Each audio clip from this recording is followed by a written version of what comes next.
नमस्ते, अभिवादन आपका इनोसेंट इन्वेस्टर के इस नए वीडियो में बात करेंगे कल की बाजार की 18114 यहाँ पर हुई है क्लोजिंग और क्या कहें, दिल टूट गया। जी हाँ, 2 दिन की रेड कैंडल्स को देख करके दिल टूट गया। कोविड के केसेस आ रहे हैं, उनको देख करके दिल टूट गया है। दुनिया भर की बात कर रहा हूँ, भारत की कंडीशन बहुत ज़्यादा बेटर है। आप जा करके डेटा देख सकते हो, इंडिया में जो केसेस हैं काफ़ी छोटे स्केल पे हैं, लेकिन उसका ये मतलब नहीं कि अपनी बाजार नहीं गिरेगी। ग्लोबल मार्केट से कनेक्टेड रहना ही पड़ेगा। और अगर प्रेजेंट सिनारियो में बात करें तो अभी भी ओपनिंग के संकेत बुरे ही आ रहे हैं। इवन मोर देन 50-60 पॉइंट नीचे एसजीएक्स निफ्टी ट्रेड कर रही है।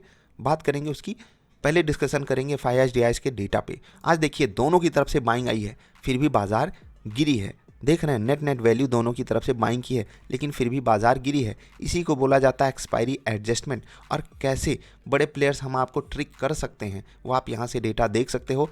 यहाँ पर एक बात आप कह सकते हो, भैया हो सकता है कि retail investor, retail trader panic करके बेच रहा हो, तो बिल्कुल हो सकता है, लेकिन उनकी जो वैल्यू है वो पैसे के टर्म्स में हमेशा कम रहती है डीआईआईज और एफआईआईज के कंपैरिजन में। और उनकी तरफ से नेट नेट जो बाइंग आई है ना, वो कौन सा इशारा दे रही है, आप समझ सकते हो कि यहाँ पर बाजार सपोर्ट ले सकती है। लेकिन अगर आप थोड़ा सा अंदर घुसोगे और इंडेक्स में जाकर के देखोगे, स्टॉक्स के फ्यूचर एंड ऑप्शंस को जाकर के देखोगे, जो एफएनओ का डेटा बन करके आ रहा है वो शॉर्ट साइड का बन करके आ रहा है। जो इनकी तरफ से बाइंग की वैल्यू आ रही है वो बाइंग साइड की आ रही है। तो ऐसा तो मिसमैच हो नहीं सकता। इसका मतलब क्या है, हो सकता है वो पुट बाई किए हों। तो ये तो सिर्फ इंडेक्स में ऑप्शंस और फ्यूचर्स में पॉसिबल है। ठीक है, कहाँ पर डेरिवेटिव मार्केट में कि वो पुट बाई करके बैठे हों तब उनकी बाइंग की वैल्यू आ रही है, नहीं। यहाँ पर जो डेटा है वो ये है कि स्टॉक में, सेगमेंट में वो बदलाव कर रहे हैं। जो उनका पैसा लग रहा है कुछ एक सेक्टर के स्टॉक्स में लग रहा है। उस सेक्टर की बात मैंने आपसे कल कही थी। कुछ एक और इतर सेक्टर है, थोड़ा सा आप ध्यान से देखना बाजार में जो पैसा लग रहा है वो कहाँ लग रहा है, तभी आप सही से ये सिनारियो समझ पाओगे। खैर, इतना कॉम्प्लिकेटेड मत बनाइए ट्रेडिंग को। इसीलिए मैं बोलता हूँ कि हम नहीं डिकोड कर पाएंगे डीआईआईज ने क्या खरीदा, एफआईआईज ने क्या खरीदा। हमको एक दूर से ओवरव्यू लेना है कि इस डेटा को हम पॉजिटिव माने या नेगेटिव। इस डेटा को मैं न्यूट्रल ही मानूंगा, पॉजिटिव इसलिए नहीं मानूंगा क्योंकि जो टेक्निकल सेटअप है वो कमज़ोर हो चुका है, ग्लोबल सेटअप कमज़ोर है, इवन कल के लिए भी संकेत कमज़ोर है। तो हम इतनी ज़्यादा सोच विचार क्यों करें, हमको सिर्फ अपने टेक्निकल चार्ट्स पे फोकस करना है और ट्रेड करना है। जैसे कि कल मैंने आपको कहा था कि आपको सिर्फ इसलिए नहीं निफ्टी को बेच देना है कि वो ऊपर खुल रही है। जब तक वो लेवल ना तोड़े तब तक आपको नहीं सेल करना है। और आपको मैं लेवल दिखाता हूँ, ठीक है। यहाँ पर आप देख सकते हो, ये हैं आपके लिए लेवल्स जो प्लॉट किए गए हैं। आपको ये लेवल्स कल की बाजार वाली वीडियो में बताए गए थे और मैं आपको दिखाना चाहूँगा निफ्टी को शॉर्ट कहाँ पर करना था। ठीक है, यहाँ पर आते हैं। ठीक है, ये आप देखिए कहाँ गया trading levels. Sell Nifty futures 18,259.50। ठीक है, यहाँ पर 18,259। अभी आपको निफ्टी फ्यूचर्स का लेवल दिखाता हूँ मैं, फिर आप समझोगे। उससे पहले नोट कर लीजिए इंट्राडे स्टॉक्स एक्सिस बैंक सही लेवल पे खड़ा है। इन केस गैप डाउन होता है, अभी बात करेंगे कितने पॉइंट नीचे निफ्टी खुलने वाली है, 900 के आसपास हो सकता है यहाँ पर बढ़िया बाइंग मिल जाए, तो ध्यान देना एक्सिस बैंक पे। दूसरा स्टॉक रहेगा रिलायंस और तीसरा रहेगा हमारा और आपका प्यारा दुलारा भारत पेट्रोलियम कॉरपोरेशन। 330 के नीचे आ गया और चांसेस यही हैं कि ये भी स्टॉक नीचे खुल करके एक सपोर्ट प्राप्त करे बाइंग वाला। ठीक है, अब आपको निफ्टी फ्यूचर्स का चार्ट दिखाएंगे। थोड़ा सा मैं यहाँ पर लिख लेता हूँ, NIFTYFU। ठीक है, आ गया दिसंबर फ्यूचर। इस पर मैं क्लिक करता हूँ, हमारे सामने खुल गया। 3 मिनट की कैंडल्स यहाँ पर हो गई 259.50। मैं वही लेवल प्लॉट कर रहा हूँ आपके सामने। ठीक है, यहाँ पर देखिए, ये कहाँ गया ये भैया, सेलेक्ट हो जाओ, चलो जो भी सेलेक्ट हो जाओ, चलो ये है आपका लेवल। इस पे शॉर्ट करना था निफ्टी को। चाहे आप यहाँ पर शॉर्ट करते तो एक बार के लिए ट्रैप हो जाते, बिल्कुल ट्रैप हो जाते, लेकिन दोबारा जो करने की हिम्मत दिखाया उसको देखिए कितना बढ़िया रिवॉर्ड मिला। जो फाइनल टारगेट था फ्यूचर्स का मैं आपको दिखाता हूँ। जो फाइनल टारगेट था वो यहाँ पर था। ठीक है, sell Nifty futures final target 131.50। आ जाओ 131.50। ठीक है, यहीं कहीं यहाँ से आप देख सकते हो। एक बार के लिए यहाँ पर ट्रैप था क्योंकि आपको ये लेवल मिला, इसके नीचे आपको सेल करना था। सपोर्ट भी यहीं पर लगभग निफ्टी ले रही थी। हाँ, जो एग्जैक्ट ये वाला सपोर्ट होता है, कंफ्यूज मत हो जाना, क्योंकि ये जो दूसरा अभी मैंने आपको सपोर्ट एंड रेजिस्टेंस वाली बात दिखाई वो कैश लेवल की होती है। और यहाँ पर जो ट्रेड आपको मैं समझा रहा हूँ ये फ्यूचर्स के चार्ट पे है, जिसमें आप एग्जैक्टली ट्रेडिंग कर सकते हो, बाइंग कर सकते हो।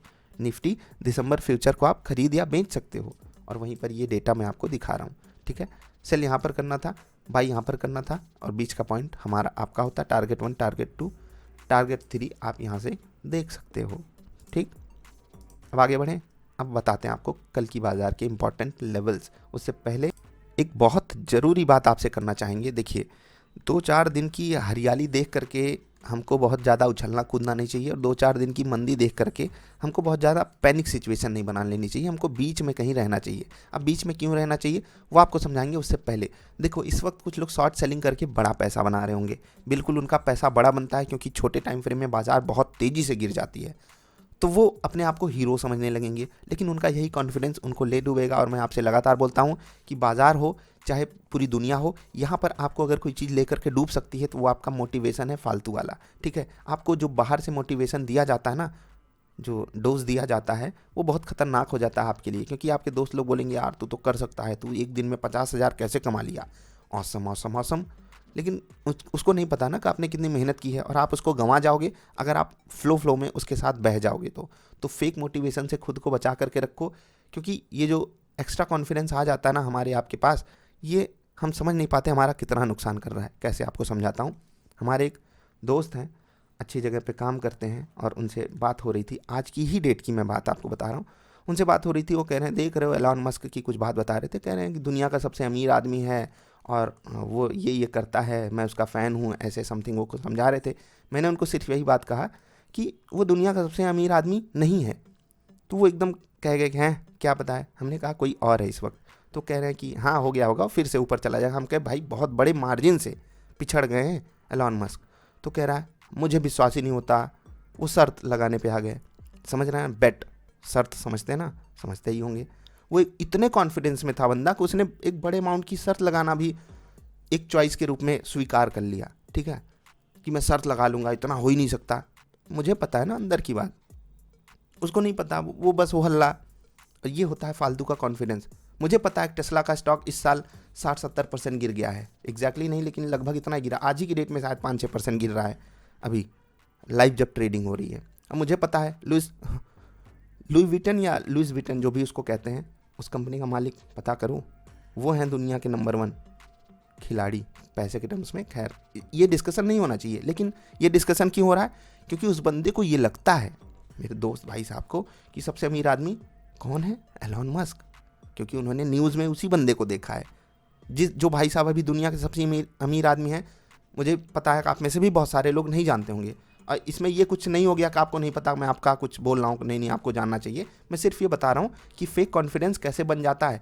हमारे पास कोई बेस नहीं होता, फिर भी हम कॉन्फिडेंस बना करके चलेंगे, कोई बैक टेस्टिंग नहीं करेंगे। 2-4 दिन पुट में पैसे बना लिए, सोचेंगे हम हीरो हैं। तो ये हीरोगिरी हमको आपको बहुत भारी पड़ती है। जो भी लोग यहाँ पर तेज़ी करके ब्रेकआउट ढूंढ ढूंढ के परेशान थे, उनको अब बाजार सबक सिखा रही है, भाई साहब सही जगह एग्जिट नहीं करोगे तो तकलीफ देंगे। और अभी जो शॉर्ट सेलिंग करके बड़ा पैसा बना रहे हैं, अगर वो सही तरीके से अपने रिस्क को मैनेज ना करते हुए ट्रेड नहीं किए ना, रिस्क को मैनेज नहीं किए ना, तो क्या होगा उनके साथ, वो तो पीछे आपने देखा ही है। आगे भी शायद वही कहानी बनेगी, कुछ अलग नहीं हो जाएगा। तो थोड़ा सा सावधानी रखा कीजिए। बाकी आगे बढ़ते हैं। नोट कीजिए निफ्टी बैंक निफ्टी के लेवल, सबसे इंपॉर्टेंट सबसे बड़ा सपोर्ट ऑफकोर्स सी बात है 18,000 ही रहेगा, लेकिन उससे भी ज़्यादा बड़ा सपोर्ट आ रहा है 17,936 के पास। तो ध्यान रखिएगा, इनकेस बाजार बहुत नीचे जाती है तो 17,936 से नीचे मत जाने देना, उसको हाथ दे देना कि आओ निफ्टी साथ में ऊपर चलते हैं। 18,088 ये पहला सपोर्ट रहेगा, 18,109, 147 और 204 ये रहेंगे resistance level. 42,200, 42,015, 41,820 for support bank Nifty के लिए।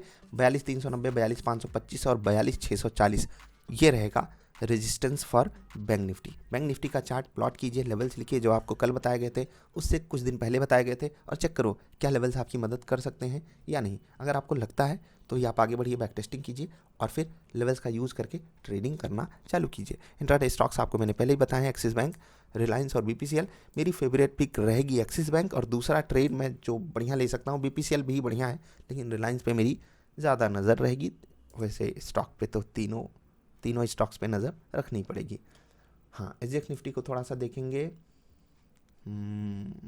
तकलीफ़ तो है दोस्त, कुछ देर पहले कम गिरावट थी, अभी 120 पॉइंट की बड़ी गिरावट, ये बड़ी बड़ी गिरावट है। थोड़ा सा छोटे टाइम फ्रेम में आपको दिखाएंगे। मैं लेट वीडियो बना रहा हूँ क्या, बहुत पहले। ये देख रहे हैं आप 3 मिनट की कैंडल्स, ये गिरावट इंटेंस होती गई है।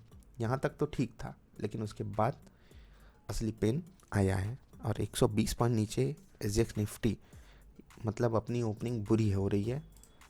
एक एंगल से कह दूं तो बहुत बुरी हो रही है, क्योंकि हम पहले ही तकलीफ़ झेल चुके हैं और उसके बाद और तकलीफ़ झेलना पड़ेगा ओपनिंग के दौरान। तो ध्यान रखना, बहुत इंपॉर्टेंट लेवल के आसपास हम खुलेंगे 18,000। बस उम्मीद यही है कि निफ्टी उसको बचाए, और जो आज बाइंग आई है DIIs FIIs की तरफ से, वो कल भी बरकरार रहे, जिससे कि HNIs और रिटेल ट्रेडर्स को सपोर्ट रहे। निफ्टी को अगर वो बाइंग करें तो उनको थोड़ा सा पुश अगर मिल गया तो हाँ, निफ्टी बचा लेगी 18,000 का लेवल। अदरवाइज़ तकलीफ़ तो 2 दिन से जो है वो आगे भी कंटिन्यू करने वाली है। एक चीज़ आप लोग कंफ्यूज मत हो जाना कि मैं दोनों तरह की बातें कर रहा हूँ। बाइंग आ सकती है, गिरावट आ सकती है, आपको प्योरली फोकस लेवल पे करना है। और हाँ, जो लोग इन्वेस्टिंग की बात कर रहे हैं, अब उनके कान खड़े होने चाहिए। यही तो समय होता है ना स्मार्ट SIP करने का। स्मार्ट SIP वाली वीडियो देखिए ना इन्वेस्टर्स, जा कर के देखो स्मार्ट SIP क्या होती है। बाकी अभी आपसे विदा ले रहे हैं, मिलते हैं ढेर सारी अच्छी वाली वीडियोज़ में। आपका आभार, नमस्कार।